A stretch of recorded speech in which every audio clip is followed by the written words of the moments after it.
ఓం నమః శివాయ. నమో నారాయణాయ. ఓం కాళభైరవాయ నమః.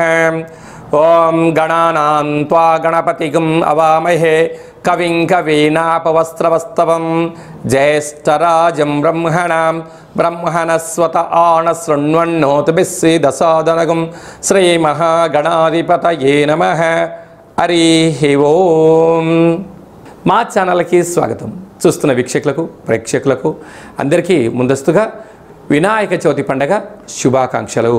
అందరికీ శుభాలను ఐశ్వర్యాన్ని ఆనందాన్ని ప్రసాదించాలని మనసారా కోరుకుందాం.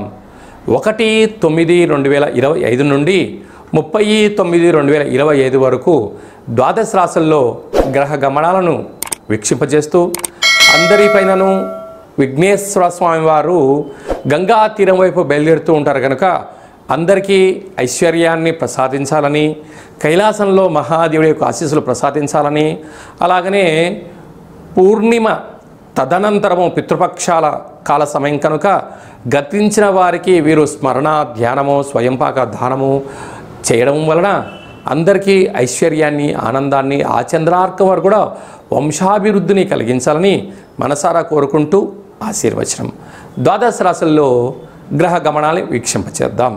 మిథున రాశిలో దేవగురు బృహస్పతి సంచార స్థితి, కర్కాటక రాశిలో శుక్ర భగవానుడు సంచార స్థితి, సింహరాశిలో రవి బుధుడు మరియు కేతు సంచార స్థితి, కన్యరాశిలో కేతు సంచార స్థితి, కుంభరాశిలో రాహు సంచార స్థితి, మీనరాశిలో శని భగవానుడు సంచార స్థితితో ద్వాదశ రాశుల్లో గ్రహ గమనాలు ఈ విధంగా ఉన్నాయి. సింహరాశి వారు వినాయక చవితి పండగ సందర్భంగా అష్టమ స్థానంలో ఉండబడినటువంటి శని దోషం తొలగించుకొని రాశిలోనే ఉండబడినటువంటి బుధాదిత్య రాజయోగ దోషాన్ని ఎలా తొలగించుకొని ఐశ్వర్యం పొందాలో ఈ వీడియోలో తెలుసుకుందాం. సింహరాశిలో ఏ నక్షత్రాలు వస్తాయి అనగా మఖా నక్షత్రంలోని 4 పాదాలు, పుబ్బా నక్షత్రంలోని 4 పాదాలు, ఉత్తరా నక్షత్రంలోని 1 పాదం కలిపితే సింహరాశి. రాశాధిపతి రవి భగవానుడు. రాశిలోనే బుధాదిత్య రాజయోగం ఉండడం వలన రాజకీయాలు, సేవా రంగాలు, ఆధ్యాత్మిక చింతన కార్యక్రమం పాల్గొనాలి అని మీ కోరిక మంచిదే.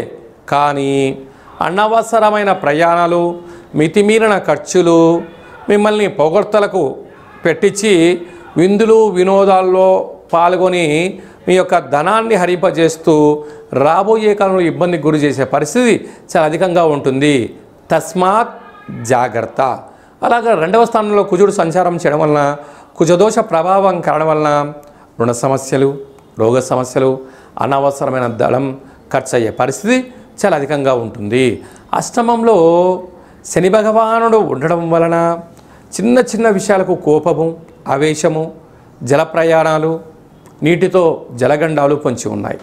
ఇలాంటి కాల సమయంలో ఆదిపూజ్య మహాగణాధిపతి అన్నట్లుగా గణపతి స్వామి వారిని వీలైనంత వరకు ఆ యొక్క తెల్లటి వస్త్రాలను అలంకరణ చేయడము, అలాగనే తెల్లటి నువ్వులతో చేసేటువంటి పాక నైవేద్యాన్ని ఏర్పాటు చేయడము, పాయసము, గోధుమలతో కూడుకున్నటువంటి పదార్థాలను నైవేద్యంగా ఏర్పాటు చేయడము, స్వామివారిని ఎర్రటి మందారాల చేత కానీ ఎర్రటి గులాబీల చేత కానీ అర్చన చేయడం వలన గ్రహదోషం తొలగి ఆవేశం తగ్గి ఐశ్వర్యం కలుగుతుంది అని గమనించాలి. భాద్రపద మాసంలో అలాగనే సెప్టెంబర్ మాసంలో ముఖ్యమైనటువంటి పండగల గురించి క్లుప్తంగా సవివరంగా సంపూర్ణంగా తెలుసుకుందాం. మనకు సెప్టెంబర్ మాసం ప్రారంభం అయ్యేసరికే మనకు వినాయక నవరాత్రులు జరుగుతున్నాయి కనుక మనకు 6వ తారీఖున విఘ్నేశ్వర స్వామివారు శరన్నవరాత్ర మహోత్సవాలన్నీ కూడా ముగించుకొని గంగా తీరం వైపు స్వామివారు బయలుదేరుతూ ఉంటారు కనుక వెళ్ళేటువంటి కాలక్రమంలో అందరము కూడా నిశ్శబ్దాలను ఎక్కువగా పాటిస్తూ శబ్దరహితమైనటువంటి జీవనాన్ని ముందుకెళ్తూ, ఎందుకంటే శబ్ద కాలుష్యం అనేది చాలా అధికమవుతుంది. వాటితో పాటి కోలాహలాలు, సంపూర్ణమైనటువంటి శాంతి భద్రతలకు అనుకూలంగా ఉంటూ స్వామివారిని ఏ ఆనందంగా అయితే మనము కూర్చోబెట్టామో ఆ గంగా తీరం దగ్గరికి వెళ్ళి పంపించి మళ్ళీ మనమందరం క్షేమంగా ఇంటికి చేరాలని చెప్పి కూడా మనసారా అందరం కోరుకుందాం. క్రమశిక్షణ అనేటువంటిది మన భారతదేశ సనాతన సాంప్రదాయము. ఒకానొక కాల సందర్భంలో బాలగంగాధర్ తిలక్ గారు మనము భారతీయులము ఒకే చోట కూర్చొని మనల్ని అందరినీ కలుపుకొని భారతదేశ స్వతంత్రం రావడానికి ఎలా మనకు స్వామివారు ఎలా ఆశీర్వదించారో రాబోయే కాలంలో కూడా ఎవరి జీవితాలలో కూడా అష్ట కష్టాలు లేకుండా అష్ట ఐశ్వర్యాలను ప్రసాదించాలని ప్రతి ఇంట, ప్రతి గ్రామాలలో, ప్రతి వాడలలో, ప్రతి దేశంలో మనం చేసేటువంటి విఘ్నేశ్వర స్వామి వారి యొక్క గంగా తీర ప్రయాణ శుభాకాంక్షలు. అందరూ క్షేమంగా ఉండాలి, అందులో మనమందరం ఉండాలని కూడా కోరుకుందాం. 7వ తారీఖున భాద్రపద మాస శుక్లపక్ష పూర్ణిమ, అందులో ఆదివారము.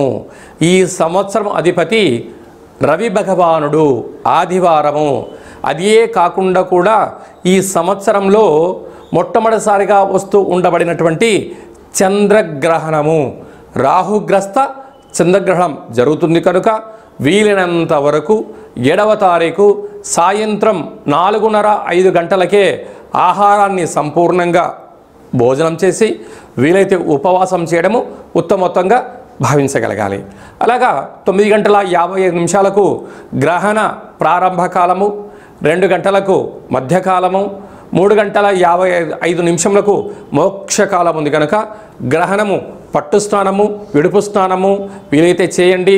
వీలైనంత వరకు ఆధ్యాత్మికంగా ఉండే ప్రయత్నం చేయండి. వీలైనంత వరకు దైవనామస్మరణ, ఆధ్యాత్మిక చింతన చేయడం వలన చంద్రగ్రహణ దోషాలు తొలగిపోతాయి. ప్రధానంగా ఎవరికి దోషం అన్నట్లయితే రాశిలోనే గ్రహణం జరుగుతుంది కనుక కుంభరాశి వారికి ఆరోగ్యాలు, ప్రయాణాలు, ఆటంకాలు, ఇబ్బంది ఉంటాయని చెప్పి గమనించాలి. 2వ రాశి అయినటువంటిది మీనరాశి వారికి వ్యయంలో గ్రహణం జరుగుతుంది కనుక అనవసరమైన ఖర్చులు, వాహన ప్రమాదాలు పొంచి ఉన్నాయి, తస్మాత్ జాగ్రత్త. అలాగనే అష్టమ స్థానంలో కర్కాటక రాశి వారికి అష్టమ స్థానంలో గ్రహణం జరుగుతుంది కనుక వీలైనంత వరకు దూర వాయు జల ప్రయాణాలు పెట్టుకోకపోవడము, మౌనము, ధ్యానము, ఏకాగ్రతగా ఉండడము, వీలైనంత వరకు నోరు ఉంది కదా అని చెప్పి దుష్ప్రవర్తన చేయకపోవడం ఉత్తమోత్తంగా భావించగలగాలి. అలాగనే అర్ధాష్టమ సంచార స్థితిలో వృశ్చిక రాశి వారు ఉన్నారు. యంత్రాలతో, ఆయుధాలతో, ఫ్యాక్టరీలలో, కర్మాగారాల్లో, గృహాలలో అంటే ఇంటి పని చేసేటువంటి వారందరూ కూడా ఎంతో జాగ్రత్తగా ఉండాలని జ్యోతిర్విజ్ఞానం తెలియచేస్తుంది. గ్రహణకాల సమయంలో వీలైనంత వరకు ఉప ఆవాసము, మంత్ర సాధన, గ్రహణాన్ని చూడకపోవడమే ఉత్తమోత్తంగా భావించగలగాలి. ఇలాంటి కాల సమయంలో విదేశాలలో ఉండబడిన వారు కానీ మనకు దగ్గరగా ఉండబడిన ప్రాంతాలు ఈ దోషం తొలగించుకోవడం కోసము వీలైతే జపతర్పణాలు చేయండి. దోష గ్రహణకాల తదనంతరము దగ్గరగా ఉండబడిన దేవాలయానికి వెళ్ళి ఆ యొక్క పూజారులను చెప్పినట్టు విధంగా ఆ రాగి చెంబు నిండా పాలు, అలాగా మరొక కేజీన్నర మినుములను దానం చేయడము, జపము, తర్పణము, హోమం చేయించుకోవడము ఉత్తమోత్తంగా భావించగలగాలి. ఇదల్లా కుదరలేనటువంటి వారు ఈ కింది నెంబర్ సంప్రదించగలిగినట్లయితే మీ యొక్క గోత్రనామంతో పూజ చేయించి ఆ యొక్క జప ఫలములను మీకు అందజేయడం జరుగుతుందని చెప్పి కూడా గమనించగలగాలి. అదే కాకుండా ఈ సంపూర్ణమైనటువంటి దోషాలు ఎవరిపైనా ఉండకుండా ఉండాలని కోరుకుంటూ అందరికీ ఐశ్వర్యాన్ని ప్రసాదించాలని కూడా ఆ యొక్క రాహు భగవానుని, చంద్ర భగవానుని కోరుకుందాం. 14/9/2025 భాద్రపద మాస బహుళ అష్టమి తిథియందున మనకు భాద్రపద మాసం అనగానే పితృపక్షాలకు మనకు గుర్తు వస్తూ ఉంటుంది. అలాగా అష్ట కష్టాలు తొలగించడం కోసం ఆ రోజు వీలైనంత వరకు గతించట పెద్దవారి పేరు మీద స్మరణ చేసి కాకులకు, ఆవుకు ఆహారాన్ని, సాధువులకు అన్నదానాన్ని, స్వయంపాక దానాన్ని చేసినట్లయితే గృహంలో ఉండబడిన అష్ట కష్టాలు తొలగిపోతాయని చెప్పి గమనించగలగాలి. కనుక ఈ సంవత్సరము మనము కాశీ క్షేత్రంలో ఇలాంటి క్రతు కార్యక్రమాలను ఏర్పాటు చేస్తున్నాము. అలాగనే గయా, అయోధ్య మనకు విశేషమైనటువంటి ఎక్కడైతే పిండ ప్రధాన కార్యక్రమాలు చేయాలో అన్ని ప్రాంతాలలో మనము ఈ కార్యక్రమం ఆచరింపచేస్తున్నాం. అంటే మన పెద్దవారు పాడ్యమి తిథి ఎందున పరమపదింపజేశారు అనుకుందాం. చైత్రమాసమో వైశాఖ మాసమో జ్యేష్ఠ మాసమో పాడ్యమి తిథి ఎందున వాళ్ళకు గుర్తుపెట్టుకొని స్వయంపాక దానము ఈ యొక్క కార్యక్రమాల పితృ కార్యక్రమం ఆచరింపజేయడము యోగదాయకం. ఏకాదశి రోజు కాలమయ్యారు, ఏకాదశి రోజు కార్యక్రమాలు ఆచరింపజేయడం.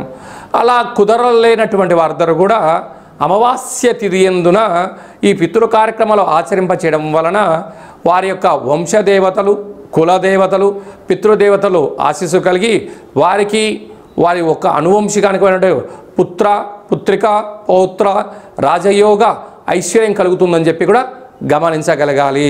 అలాగే భూమండలానికే కైలాస క్షేత్రం అయినటువంటి మనకు విశేషమైనటువంటి కాశీ క్షేత్రంలో, అలాగనే రావణ బ్రహ్మ గారు స్వయంగా తన యొక్క చేతులతో ఆత్మలింగాన్ని తీసుకొని వచ్చినటువంటి క్షేత్రంలో మనం ఇలాంటి పితృ కార్యక్రమాలను ఆచరింపచేయడం జరుగుతూ ఉంటుంది.